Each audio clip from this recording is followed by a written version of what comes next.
Everyone wants their cafe, bakery, or restaurant to open up with a big bang. But here's the reality, it doesn't happen that way.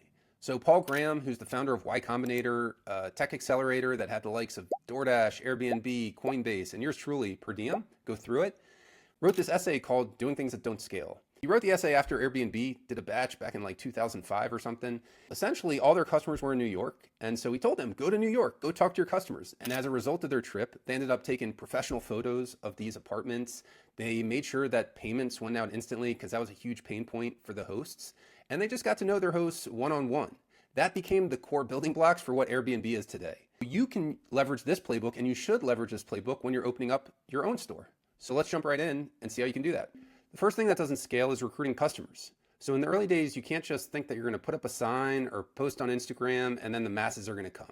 You got to go out and physically recruit those people to your store. That could mean giving out samples, walking into nearby offices, or just inviting your neighbors. But here's the deal. When they come in, you can't just offer them a coffee and say, c'est la vie, and hope that they come back. You want to kind of lock them in. So if you have a loyalty program at the outset, or if you have an app with, say, Per Diem, get them to download that, get them to follow you on Instagram, or, just do something simple like have a punch card.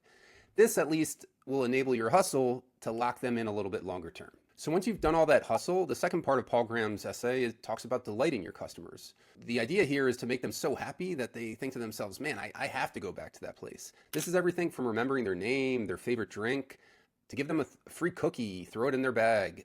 Or if they say something like, hey, I wish you guys had oat milk, next week make sure you stock oat milk. All these things, they add up, and what your goal is that everyone that comes into your store, they leave thinking, man, that was the best decision I made today. The third section on Paul Graham's infamous post on doing things that don't scale is to embrace fragility. So in the early days, coffee shops and restaurants are very fragile. You might only have a couple of regulars that are keeping you afloat. That's fine. Treat those people like gold. But the reality is, instead of thinking about how you're going to get 500 people or how you're going to get that viral Instagram post, what you want to be thinking about is how am I going to get 10 people to come back and order from me again? Start small, because survival is where momentum starts. The fourth section of Paul Graham's essay on doing things that don't scale is to pick a niche. So in the early days, you don't want to be everything for everyone because you quickly become nothing for no one. And so think of it like a campfire. You want to start small before you throw a bunch of logs on top, right? And so in the early days, this might mean that you're going to be focused on, let's say, freelance workers at your coffee shop, or maybe you're focused on, construction crews that need lunch. The idea here is to start with a clear identity, win over that group, and then expand from there. The fifth part of Paul Graham's essay on doing things that don't scale is to do the work by hand. So initially this can be, writing punch cards or calling customers to confirm their orders, or keep a notebook behind your counter with their favorite drinks. One of my coffee shops in the neighborhood, they had a subscription program, and later on we digitized that for them. But initially she literally had a Rolodex. People would pay her in advance, and then she'd keep track in that Rolodex, like the old school 1980s Rolodex, of how many more drinks each person had. And honestly, people loved it. So sometimes low tech can be better than high tech, but they can also help you figure out what works. And then later on, the likelihood is someone like Per Diem will be around, and then you can digitize that service and make it even more seamless for your customers. The sixth part of Paul Graham's essay on doing things that don't scale is to forget about the big launch. I know you probably want to be written up in the New York Times or have some big influencer write about you on social, but the reality is, in the early days, those first 10 or 20 customers that you get through the door, you just want to make sure that they're coming back and ordering from you again. Retention and repeat visits, that's the only metric that matters in the early days. It doesn't matter how many people show up on your opening day.